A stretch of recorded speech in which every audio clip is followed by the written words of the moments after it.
तो welcome to our channel S knowledge classes. तो आज लेकर आया हूं मैं एक शानदार वीडियो जो है पार्ट 2 पर एग्रीकल्चर पे, जो चैप्टर नंबर 4 है क्लास 10th का। जहां हम नॉन फूड क्रॉप्स के बारे में बात करेंगे, जहां पर ये खाने के लिए नहीं किसी और यूज़ के लिए किया जाता है। तो इसमें सबसे पहला आता है रबर।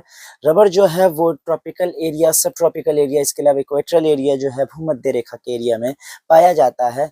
यहाँ पर ज़्यादा ग्रो किया जाता है। यहाँ 25 degree Celsius and 200 centimetre rainfall at least 200 centimetre rainfall at least पाया जाता है।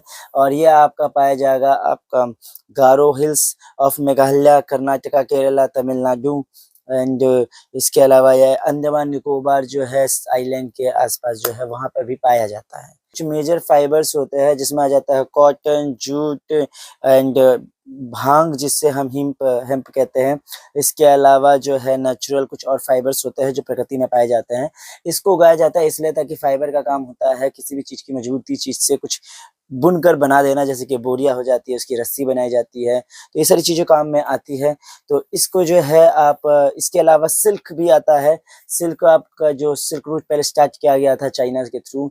सिल्क रूट में एक कीड़ा पाया जाता है जिस कीड़े को हम पालते हैं, और उस कीड़े से बना हुआ जो ककून है, उसका जो रेशा है, उस रेशे को निकाल कर फाइनली उसका यूज़ किया जाता है यहाँ पर एक फाइबर बनाने के लिए। देन सिल्क की साड़ियाँ होती है, सिल्क के कपड़े होते हैं। देन यहाँ पर इस सब चीज़ों के केसेस में सिल्क को उगाया जाता है। तो इस तरीके से कल्चर को, जिसमें सिल्क को उगाया जाता हो, ऑब्वियसली पता है कि कीड़े को ग्रो कर रहे हैं, तो इस तरह के कल्चर को सेरीकल्चर कहते हैं। अब यहाँ कॉटन की अगर बात की गई है तो कॉटन जो है ब्लैक सॉइल में पाया जाता है। इसका मतलब जहाँ जहाँ ब्लैक सॉइल होगी वहाँ पर कॉटन को उगाना बड़ा आसान है। तो यहाँ पर हाई रेनफॉल चाहिए और कम से कम 210 जो दिन है वो फ्रॉस्ट फ्री होने चाहिए। दैट मीन्स यहाँ पर महाराष्ट्र हो गया, गुजरात हो गया, तमिलनाडु हो गया, आंध्र प्रदेश हो गया, और इसके अलावा आपका पंजाब हो गया, हरियाणा हो गया और उत्तर प्रदेश हो गया। ये कुछ एरिया है या रीजन्स है जहाँ पर कॉटन को बहुत अच्छे से ग्रो किया जाता है। तो अब यहाँ पर बात करते हैं जूट की। तो जूट उस जगह पे पाया जाता है जहाँ पर सबसे अच्छे तरीके से जो है डेल्टास बनते हैं एंड जो न्यू सॉइल बार बार बनती रहती है, ठीक है, वेल ड्रेन्ड होते हैं, उस जगह पे ज़्यादा पाया जाता है, जिसमें आ जाता है आपका बंगाल, असम, बिहार और इसके अलावा उड़ीसा, मेघालय। ये कुछ एरिया है जहाँ पर वेल ड्रेन्ड जगह होती है, वहाँ पर ये ज़्यादा उगाया जाता है। इसका काम इसलिए किया जाता है, उसके बाद जूट की बोरियाँ होती है, जूट के आपके बैग्स होते हैं, जूट की रस्सियाँ होती है। तो ये सब चीज़ों के काम में जूट को उगाया जाता है। तो यहाँ बात करेंगे अब टेक्निशियल पे कि किस तरीके से टेक्निकल एंड इंस्टीट्यूशनल रिफॉर्म्स आए थे। तो किस तरीके से टेक्निकल और इंस्टीट्यूशनल रिफॉर्म्स आए थे, अगली बात करते हैं। तो टेक्निकल रिफॉर्म्स का मतलब क्या है कि जब खेती कर रहे थे, इसमें 60% जो है इंडिया में वो ऑलरेडी जो है एग्रीकल्चर पे डिपेंड थी। तो अगर हम एग्रीकल्चर को बढ़ाएंगे नहीं, ठीक नहीं करेंगे, तो किस तरीके से हम एग्रीकल्चर पे ग्रो कर पाएंगे। तो इसके लिए जो है कुछ रिफॉर्म्स लाए गए थे ज़मींदारी पर, और इसके अलावा कॉर्पोरेशन कोलाइजेशंस के अंदर रिफॉर्म्स लाए गए थे। और इसके से 1960s एंड 1970s के अंदर कुछ टेक्निकल रिफॉर्म्स की वजह से ग्रीन रेवोल्यूशन भी आई थी, जिसमें मैंने बताया था जिसमें आप जानते हैं कि हाई यील्ड जो है सीड्स आए थे, फर्टिलाइज़र यूज़ करना, अच्छी तरीके से किस तरीके से आप खेती कर सकते हो, 10 तरह की चीज़ों के बारे में बताई गई थी। पहले भी कई किताबों में आपने पढ़ रखा है, क्लास से जो छोटी क्लास थी उसके अंदर आपने ये पढ़ रखा होगा। देन ये जो चीज़ें थी, ये ग्रीन रेवोल्यूशन थी, साथ ही के साथ ही व्हाइट रेवोल्यूशन भी इंडिया में आई थी 1960s एंड 1970s के बीच में। इसके बाद करते हैं इम्प्रूवमेंट ऑफ कंडीशन। तो जो रिफॉर्म्स आए थे, इतनी सारी चीज़ें हुई, तो कुछ इम्प्रूवमेंट हुई या नहीं, इसके ऊपर बात करते हैं। पर बहुत सारे चीज़ यहाँ पर बदलाव हुए थे। तो बदलाव होने के बाद क्या कुछ ग्रामीण लोगों के हिसाब से या एग्रीकल्चर जो करते हैं, क्या उसमें से कुछ बदलाव आए थे। तो यहाँ बात करते हैं 1980s एंड 1990s में। तो काफ़ी कुछ आया था जिसके अंदर था क्रॉप इंश्योरेंस, जो वो खेती करते हैं उसकी इंश्योरेंस करवाना। इसके अलावा ग्रामीण बैंक आया था, कोऑपरेशंस करके आए थे, इंश्योरेंस आए थे, जिससे काफ़ी चीज़ थी। एंड कोऑपरेशन सोसाइटी थी जो एग्रीकल्चर पे काम करती थी। इसके अलावा बैंक हुआ करते थे जो उनको लो इंटरेस्ट पे चीज़ें देते थे। लो इंटरेस्ट से वो ज़्यादा अच्छे तरीके से चीज़ें खरीद सकते थे। बाहर से फर्टिलाइज़र कह सकते हो आप, उनकी जो इक्विपमेंट्स होते हैं वो सब खरीद आराम से सकते थे, और उसके लिए लो इंटरेस्ट पे बैंक उनको देती थी। गवर्नमेंट के कुछ स्कीम्स थे जिससे कि एग्रीकल्चर पे थोड़ा इम्प्रूवमेंट है और सारे फार्मर्स कोशिश करें कि वो और अच्छी तरीके से बेहतर एग्रीकल्चर कर सकें। इसके अलावा केसीसी करके था, जो था किसान क्रेडिट कार्ड।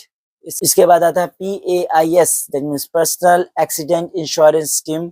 ये चीज़ आई थी जिनमें आप देख सकते हो इसके अंदर कोई एक्सीडेंटली कुछ प्रॉब्लम हो गई तो उसको भी सही तरीके से संभालने के लिए एक इंश्योरेंस बनाया गया था और ये इंट्रोड्यूस किया गया था गवर्नमेंट के थ्रू। बुलेटिन्स थी ताकि पता चल सके कि किस तरीके से अब वेदर आने वाला, हो सकता है कि मानसून छटने वाला है, हो सकता है मानसून आने वाला है। 10 चीज़ें की है कि हाँ अब तूफान आने वाला है, अभी खेती 10 तरह की है कि खेती नहीं करनी चाहिए, अभी नहीं करना है, सीज़न अलग है, अभी सीज़न में ये नहीं है, बारिश नहीं होने वाली है। ये 10 तरह की जो बातें थी ये आ रही थी, जिससे कि अगर वेदर बुलेटिन रोज़ाना किसान देखेगा तो उस हिसाब से वो खेती कर सकता है। इसके अलावा एग्रीकल्चर फार्मर्स के लिए बहुत सारे रेडियो प्रोग्राम्स हुआ करते थे, बहुत सारे टेलीविजन में शो आए, जिसके कारण अच्छे तरीके से फार्मर्स और ज़्यादा ग्रो और भी पता कर सके कि हाँ भाई फार्मिंग करने का है, लेकिन अब मॉडर्न टेक्निक्स आ रही है। तो उस मॉडर्न टेक्निक्स को भी एक तरीके से टेलीविजन के थ्रू सिखाया गया, प्रोग्राम्स बनाए गए फार्मर्स के लिए। सारे प्रोग्राम्स के बाद ये भी था कि वो जो चीज़ें बनाते हैं, फाइनली इतना उगाते हैं, जो चीज़ बनाते हैं कह रहे हैं, तो इतनी चीज़ें जो फार्मर उगाता है तो क्या उसको उसकी सही रकम मिलती है कि नहीं? उसकी सही रकम देने का काम भी गवर्नमेंट में था, तो उसमें उनको कोई भी एक्सप्लॉइटेशन ना हो। तो फार्मर ये भी क्या देखता है कि हाँ भाई उसकी सारी रकम बकायदा सही चीज़ें मिल रही है या नहीं, तो इसके लिए उसके साथ कोई एक्सप्लॉइटेशन ना हो, तो इसका भी गवर्नमेंट देखती थी कि उसका क्या एक खरीद रकम होनी चाहिए। तो यहाँ पर अगर देखते हैं तो हर साल इंडिया का जीडीपी रेट बढ़ता है, ग्रोथिंग रेट बढ़ता है, पर किसी को एम्प्लॉयमेंट नहीं मिलता है। 2011 के रिकॉर्ड्स देखा जाए तो 52% वर्क फोर्स जो था वो एग्रीकल्चर पे था और लोग काम कर रहे हैं, लेकिन उस तरीके से उनको सारी चीज़ें मिलती नहीं है जिस तरीके से उनको मिलनी चाहिए। तो सारे का सारा जीडीपी जो बढ़ तो रहा है, लेकिन एक हिसाब से देखा जाए तो सफिशिएंट एम्प्लॉयमेंट नहीं मिल रहा है। अब बात करते हैं फूड सिक्योरिटी की। दैनिश फूड जो आता था तो दैनिश कुछ पे सेल भी करते थे, गवर्नमेंट खुद अपने आप से भी खरीदती थी, जिसे बफर स्टॉक कहते थे, बफर स्टॉक कहते हैं। कुछ फूड ग्रेन्स जो है वो खुद गवर्नमेंट भी खरीदती है और स्टोर करती है। तो ये कुछ आपका गवर्नमेंट रूप से है जिसके अंदर यहाँ फूड सिक्योरिटी की जाती है। पब्लिक डिस्ट्रीब्यूशन सिस्टम, देन इस सिस्टम के अंदर किस तरीके से पब्लिक तक राशन बाँटेंगे, देन यहाँ पर राशन बाँटा जाता है, जिनमें सारे बीपीएल वालों को राशन बाँटा जाता है। इसके अलावा जब कोई कोविड पीरियड लोग थे उस टाइम पर भी, कोविड पीरियड के टाइम पे भी राशन काफ़ी बाँटा गया था। इसके अलावा कहीं बाढ़ आ जाती है, कभी कोई ऐसा डिज़ास्टर आ जाता है, तो वहाँ पर बाढ़ पीड़ितों को, भूकंप पीड़ितों को भी जो है राशन बाँटे जाते हैं। तो वो राशन कहाँ से आता है? वो सारा राशन गवर्नमेंट स्टोर करती है बफर स्टॉक में और पीडीएस के थ्रू, पब्लिक डिस्ट्रीब्यूशन जो है सिस्टम के थ्रू हर जगह ये चीज़ बाँटा जाता है। तो गवर्नमेंट ये काम करती है कि जो भी राशन है वो एक अफोर्डेबल प्राइस में मिल सके, तो हर जगह डिस्ट्रीब्यूट करती है, सेल करती है ताकि कुछ एक अफोर्डेबल प्राइस में ही व्यक्ति खरीद सके। क्योंकि आप जानते हैं अनाज हर तरफ देखा जाए तो चावल के बहुत सारी किस्में हैं और बहुत उसके रेट्स होते हैं, तो एक पुअर पर्सन जो है वो आराम से खरीद सके, तो इस चीज़ का ध्यान जो है वो गवर्नमेंट रखती है। तो अब जो है हम इंडिया जो है पूरी तरह से कम्पीट कर रहे हैं हर जगह पर और हर जगह-जगह पे आप हर जगह बेच रहे हैं। पहले भी हम ट्रेड के मामले में आगे थे, पर कोलोनाइज़ेशन जैसे हुआ तो वो हमारे यहाँ से कॉटन खरीदते थे, फिर वो अपने यूरोप में जाके टेक्सटाइल बना रहे हैं और फिर वो हर जगह पे बेच रहे हैं और ज़्यादा अमीर हो रहे हैं। ये हुआ करता था। तो धीरे-धीरे ये सारी चीज़ें जो है वो बदली और अब जो फाइनली एरा आया तो उसके बाद इंडिया की तरफ से सारी चीज़ें जाने लगी और वो भी एक ग्लोबलाइज़ेशन मीन्स कि वो पूरे विश्व का मार्केट है जहाँ पर सारी चीज़ें सेल हो रही है और सब अपना-अपना जगह से आ रहे हैं बेचने के लिए। तो वहाँ इंडिया बहुत अच्छा खासा कम्पीट कर रही है। तो अब आजकल ऑर्गेनिक जो है फार्मिंग को कुछ ज़्यादा ही फैशन में है, तो अब ऑर्गेनिक फार्मिंग में होता क्या है? ऑर्गेनिक फार्मिंग में होता क्या है कि ऑर्गेनिक फार्मिंग में किसी भी तरह के कोई केमिकल यूज़ नहीं होते हैं, वो बिल्कुल ही नेचुरली होता है, तो वो आजकल फैशन में है। अब बात करते हैं एक एंडिंग तक ले जाने की इस वीडियो को। तो इस वीडियो की एंडिंग में यही है कि इंडिया जो है बहुत ही अच्छा जा रहा है एग्रीकल्चर के अंदर वो हर जगह पे कम्पीट कर रहा है।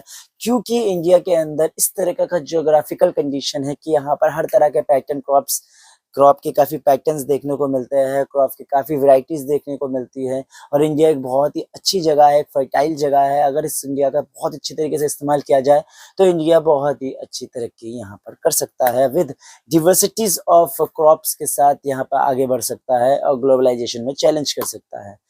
तो यहाँ करते हैं वीडियो की एंडिंग। देन इस चैप्टर के अंदर बस इतना था कि एग्रीकल्चर क्या है, एग्रीकल्चर के क्या पैटर्न है, एग्रीकल्चर कितने तरह के हैं। इंडिया के सिर्फ मेन बात की जा रही है, तो इंडिया में एग्रीकल्चर कितने तरह तरह के होते हैं, क्या क्या इंडिया में उगाया जाता है, किस तरीके से इंडिया ने पहले कुछ था अब कुछ है, किस तरीके से इंडिया के फार्मर्स को गवर्नमेंट सपोर्ट करती है, स्कीम्स चलाती है। अगर बहुत सारा राशन आता है जो इकट्ठा करती है, गवर्नमेंट खरीदती है एक अफोर्डेबल जो एक फिक्स्ड रेट में, देन वो अफोर्डेबल होकर किस तरीके से लोगों तक पहुंचता है, हर व्यक्ति तक किस तरीके से इस राशन को डिस्ट्रीब्यूट किया जाता है, जिस जगह पर कुछ प्रॉब्लम्स आ जाती है तो वहां तक राशन कैसे डिस्ट्रीब्यूट किया जाता है, और ग्लोबलाइजेशन में इंडिया किस तरीके से अपना एग्रीकल्चर के हिसाब से आगे बढ़ रहा है। तो ये कुछ मुद्दे थे जिसके मुद्दों के ऊपर फाइनली इस चैप्टर के अंदर बात की गई थी। यहाँ पर ये वीडियो हो जाता है खत्म।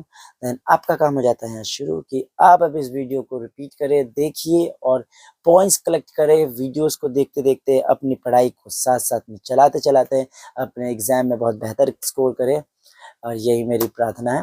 ठीक है, तो लाइक करें, कमेंट करें, शेयर करें, एंड प्लीज सब्सक्राइब करें, एंड बेल आइकन को दबा दीजिए।